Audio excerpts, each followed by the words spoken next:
Let's talk about energy and how energy affects orbits and launching things into orbit. The first thing we talk about when we talk about orbital energy is something called escape velocity.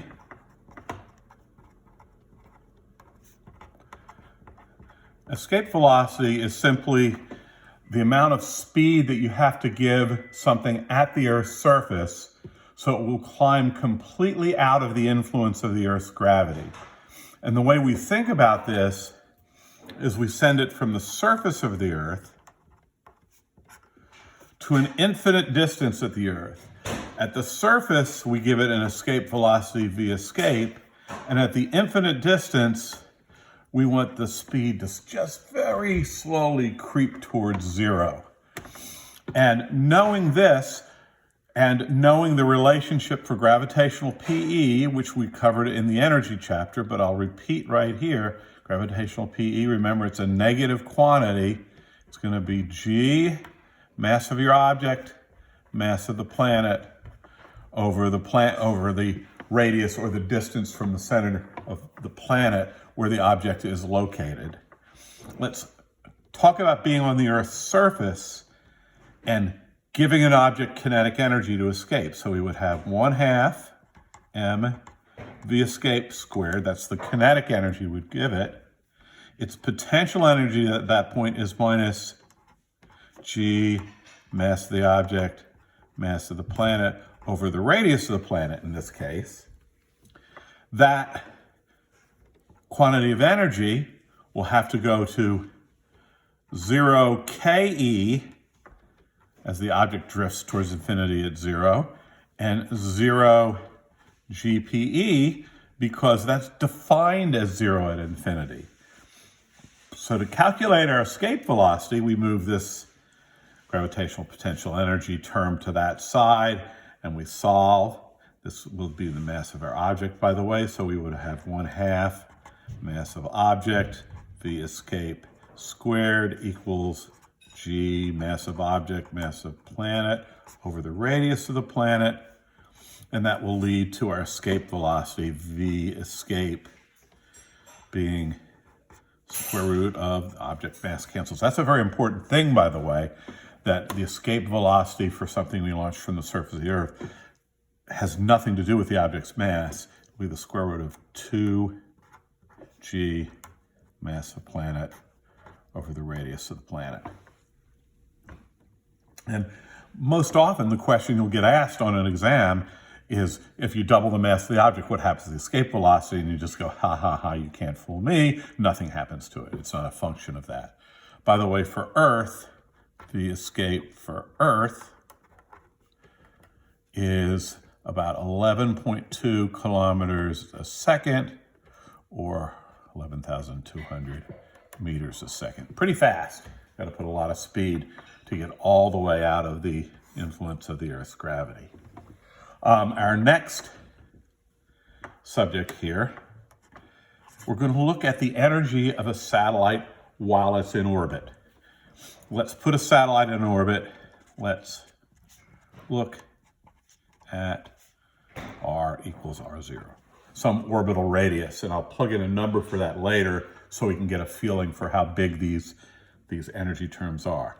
Well, we can calculate the PE at that position from this relationship.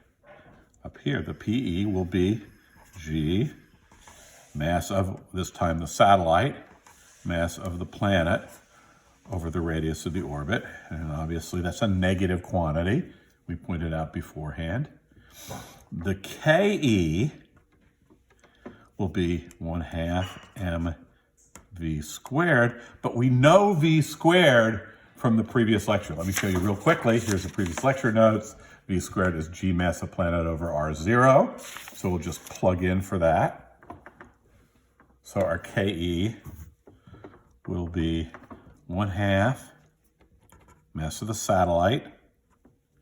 The V squared will be G mass of planet over R0. Or we're writing this out slightly differently, 1/2 G mass of satellite mass planet over R0. That's our KE. There's our PE. Then let's look at the total energy. We just add those two together.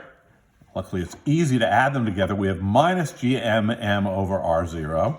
We have plus 1/2 GMM over R0, which leaves us for total energy minus 1/2 G, mass of the satellite, mass of the planet, over R0.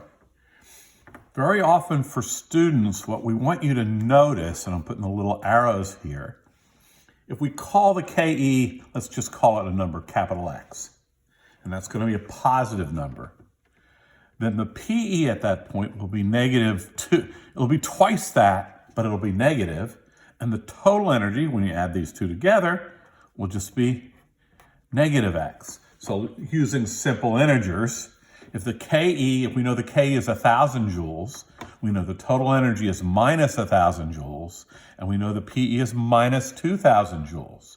Again, remember what minus means. Your energy is lower than the energy would be if you lifted the object all the way to infinity, where we define the energy at 0. Okay. Now let's do some real numbers on this. Let's pick a radius, and I'll pick one of my favorite radii. Let's pick an orbital radius of 4.23 times 10 to the 7th meters, which happens to be the radius of a geosynchronous orbit. And we know the mass of the Earth is about 6.37 times 10 to the 24th kilograms. And let's calculate that number X from above. That number X from above will be 1/2 G, which is 6.67 times 10 to the minus 11th Newton meter squared per kilogram squared. Yeah, but you knew that off the top of your head. Let's take a 1 kilogram satellite. Nothing will be that light, but then if we know what the energy is for 1 kilogram and we know the satellite's 500, we just multiply that by 500 to get the total energy. And we put in the mass of the Earth, 6.37 times 10 to the 24th kilograms. And we divide all that by the radius we just picked, 4.23 times 10 to the 7th, our geosynchronous radius around the Earth, meters. And we do that calculation. Get your calculator out and do that. And I'm going to round it just slightly. It's about 5 times 10 to the 6th joules, and that's joules per each kilogram of satellite weight. So that gives you an approximate number to be looking for. If you have 1,000 kilogram satellite, your energy would be 5 times 10 to the 9th joules per kilogram. That's your KE. What would your total energy be? It would be minus 5 times 10 to the 9th if it's a 1,000 kilogram satellite again, joules, and your potential energy at that point would be minus 10 times 10 to the 9th joules. You just take this X number and calculate from the KE or the PE and divide it by 2 and turn the sign to positive, and you can figure out this number. A lot of times you need to know those energies because you have to add energy or take energy away to go from orbit to orbit. Notice from these relationships, as you get closer and closer to the Earth, R0 gets smaller, so KE or X gets bigger.